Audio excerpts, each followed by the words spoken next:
Sevgilinin nazına benzer çayın demi. Su aşkla kaynamadıysa güzel olmaz. Bardak ince belli değilse gönle dokunmaz. Demleğinin eli güzel değilse lezzetini vermez. Çay nazını çekmeyene lezzetini göstermez. Dertliyken, mutluyken, yalnızken veya hiçbir sebep yokken çay her zaman yanımızdadır. Her ortama uyum sağlar. Her anımıza ortak olabilir çünkü bizden biri gibidir. Peki çay tüketim sırasında dünyada kaçıncıyız? Neden bu kadar çay içiyoruz ve ne zamandır bu kadar çay içiyoruz? Bu videoda bunlardan bahsedeceğim ama önce ufak bir açıklama yapmak istiyorum. Aslında bu hafta kozmik ışınlardan, atom altı parçacıklardan ve bunların bıraktığı izleri görmemiz için geliştirilmiş Bulut Odası adlı bir cihazdan bahsedecektim. Ancak beni daha az zorlayacak bu konuyu araştırmak istedim. Fizik ve uzay gibi konuları araştırmak ve anlamak haliyle daha fazla zamanımı alıyor. Bunun karşılığında da izlenme ve yorum sayısı motivasyonumu yeterince yüksek tutamıyor. Eğer kanalımın faydalı olduğunu ve daha fazla insana ulaşması gerektiğini düşünüyorsanız lütfen beğenin ve yorum yapın. Dünya üzerinde çay içme sırasında Türkiye açık ara birincidir. 2016 yılında yapılan kişi başına düşen yıllık çay tüketimine göre sıralanan ülkeler arasında kişi başı 3,16 kilo ile Türkiye birinci, İrlanda ise 2,19 kilo ile ikinci sıradadır. Türkiye'de bu kadar çok tüketilmesine rağmen çayın kökeni aslında Çinlilere dayanır. Anlatılan bir efsaneye göre M.Ö.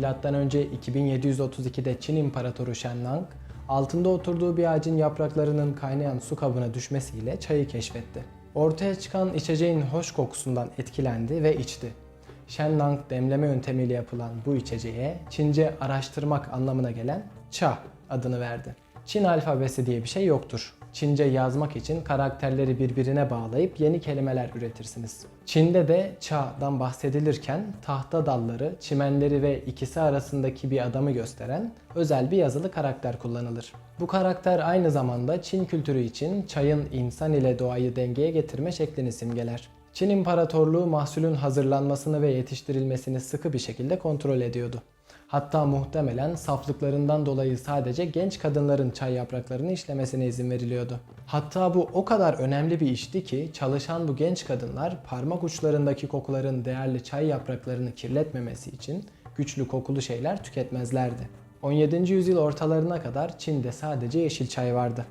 İhracat arttıkça çay yapraklarının nasıl daha iyi korunabileceği düşünüldü ve özel bir fermantasyon süreci geliştirildi. Bu sürecin sonunda ise lezzetini ve aromasını yeşil çaydan daha uzun süre koruyabilen siyah çay keşfedildi. Peki Türklere ne zaman ulaştı?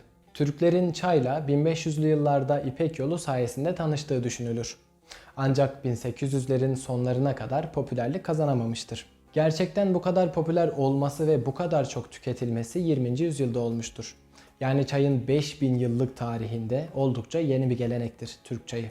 1917 yılında Türkiye'de çay dikmek ve yetiştirmek için ilk girişimler yapıldı.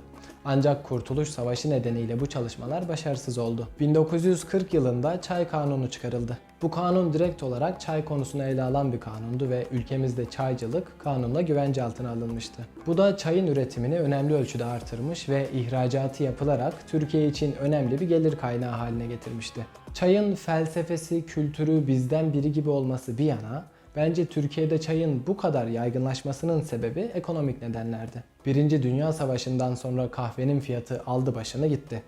Bir bardak kahve 4 bardak çaya bedeldi. Bugün de çok farklı değil. Çayın kendi ülkemizde yetiştirilmeye başlanması ve kendi ülkemizde işlenmesi fiyatını önemli oranda ucuzlatıyordu. Bu da dönemin insanlarını çaya yönlendirdi. Çay sevdamız bence bu şekilde başlamış oldu. Çay öyle bir içecektir ki yalnızken de eşlik eder, birlikteyken de eşlik eder. Hep beraber oturulup bir demlik çay bitirilir. Her ortama uyum sağlar. Zengini, fakiri yoktur. Herkese hitap eder. Çay bardağında gizlenmiş samimiyetler, dostluklar ve sevgiler vardır. Oturup içilen bir bardak çay bu saklı dostlukları ortaya çıkarır. Belki bugün birisiyle içeceğiniz bir bardak çay, gelecekteki gizlenmiş sevginizi veya dostluğunuzu ortaya çıkaracaktır. Belki de çayı bu kadar tüketmemizin sebebi insanımız gibi sıcak ve samimi olmasındandır.